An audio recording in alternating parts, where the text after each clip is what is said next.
I want to leave my girlfriend who was roped. I realize right up front that I'm going to come across as a jerk, and I will probably get lots of hate for this, but I'm looking for all points of view. Also, this is going to be very long because I just don't know what to leave out, and honestly, I need to vent some. Here is the story.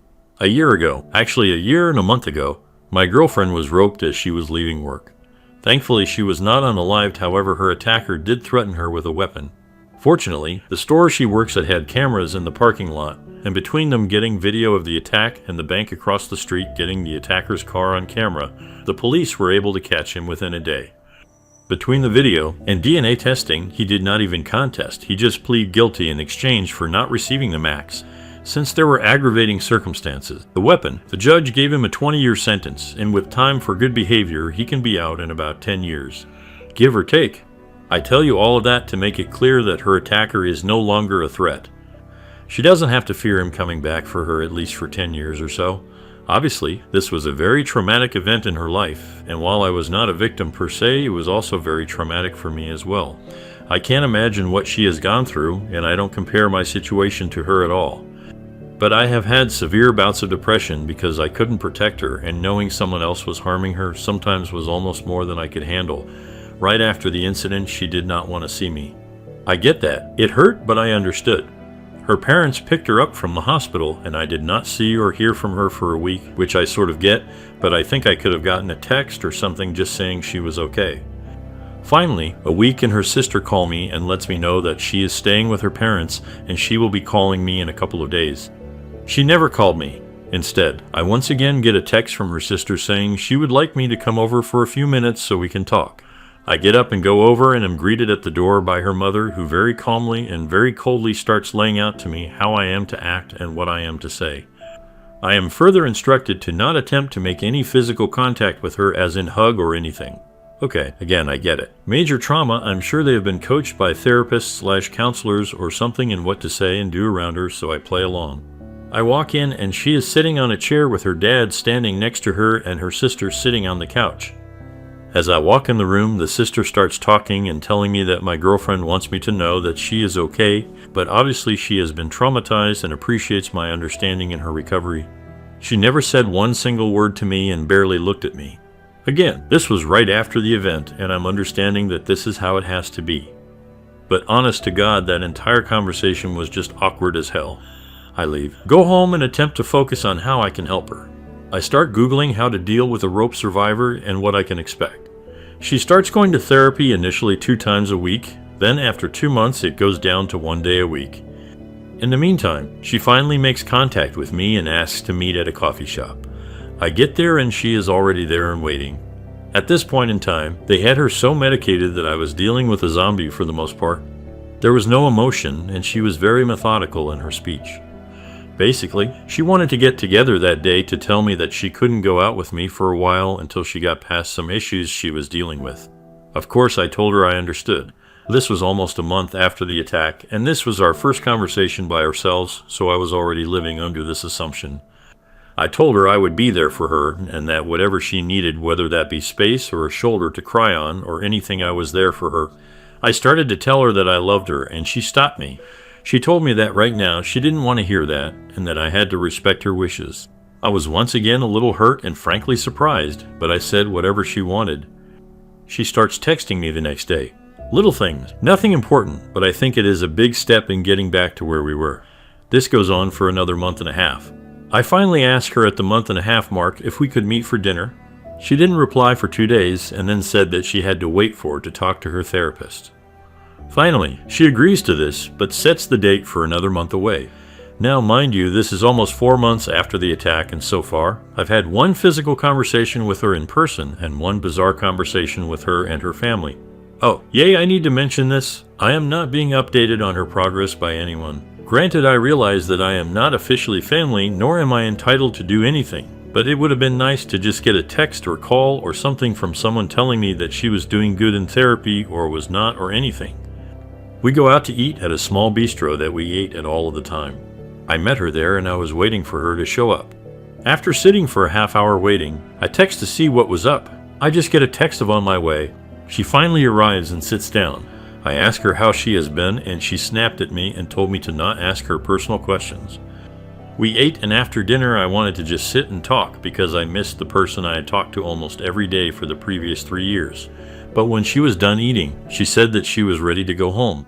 I asked her if she could stay for just a few minutes to talk, but I could see that she was becoming physically anxious, and I did not want to upset her, so I said that I loved her and missed her.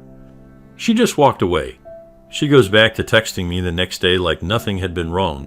We actually start to see each other once a week for lunch, and she is getting more and more comfortable with being out, so she sits and talks a while.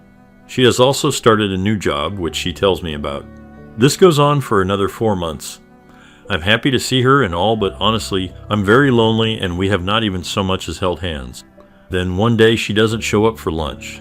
I text to see if she is okay. No reply.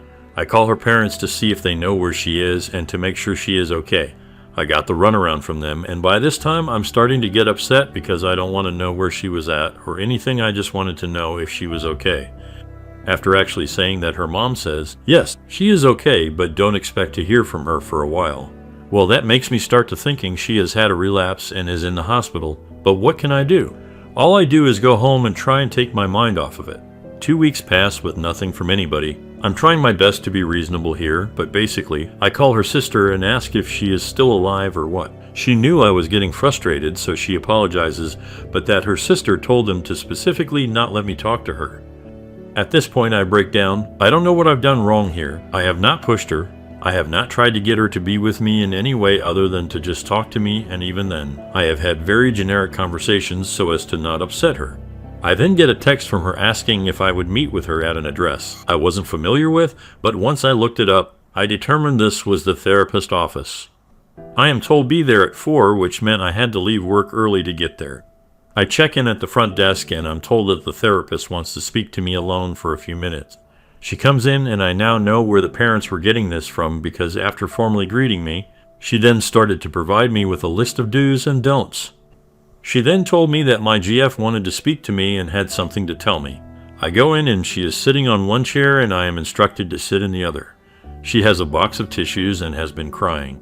The therapist tells me that I am here because my girlfriend has something to tell me and that she wanted the safety of therapist office to feel safe. She then proceeds to tell me that the reason she did not meet me for lunch that day is because she was with another guy, somebody from her new job, and that they had been intimate with each other. She might as well have taken a weapon out and shot me. It couldn't have hurt anymore. I just dropped my head and began to cry. The therapist then pipes in with some logic about her taking back her sexuality since she was attacked and how this wasn't cheating in the same sense of cheating. My girlfriend then proceeds to tell me that she does not want to lose me and that she is just very messed up in the head and that it was a one-time thing and blah blah blah. I feel very trapped at that moment. I felt like I was ganged up on, and the more I set the matter, I finally just said to her, "You haven't so much as held my hand in the past half year yet. You can go have some guy you met at work while I sit like an idiot waiting for my junior high, date." This of course caused her to go into hysterics, and the therapist asked me to leave. I apologized and told her to text me if she wants to keep working this out. I get that text later that day. Now she is all chatty and crap telling me that this was the worst mistake of her life and please talk to her. I tell her that I don't know if I can go on with this, but agreed to meet her. I flat out tell her right up front when I see her that for me to even consider going forward with this, that she has to cut this other guy off, period. She tells me that is impossible because they work together, and I tell her that I'm sorry, but I won't even consider it if she is going to see this guy every day. She decides to find another job, and after talking with my sister, who I have told everything to, she said that while it is not common, some women do attempt to have intimacy after being attacked so that they feel like they have power again. Now, why I am not the one who she did this with, I have no idea. But I know I feel like I am being punished for something I did not even do. She changes jobs and we go back to our lunches, and I do this twice when I tell her that I am getting a little tired of just meeting for lunch and doing nothing else, so she agrees to come over to watch TV with me. That has been it up until tonight. Tonight, she came over and we watched 2 movies and ate pizza. During the second movie, I tried to give her a kiss. Nothing more, just a kiss. She backs away as though I was a cross and she was a vampire and tells me she is not ready for that yet. Okay? Not my finest moment here, I admit. But I tell her that it's been a year and a month and I have not tried one goddamn thing with her or forced her into anything, and yet she willingly effed some other guy months ago. But here I am still waiting to hold hands.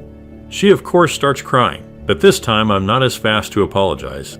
I do apologize for the tone of my voice and tell her that I would never try and force her to do anything against her will, but honestly, I feel like I have been kept on the outside. I've been cheated on. I don't give two craps what they call it.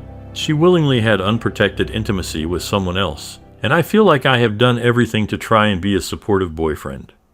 I tell her that honestly, I don't want her to text me until I decide what I'm going to do. I don't want to be unfair to her, but by the same token, a year is a long time, and we are really no closer to being back to normal than we were 6 months ago, and I have no idea how long this will go on. Now, here is the part where if you didn't think I was jerk before, you will now. I am just tired of not having intimacy. Look, I certainly understood not trying anything right afterwards and even months afterwards, but it's been over a year and we're not even holding hands, and frankly the fact that she has been with someone else since this incident is unaliving me inside.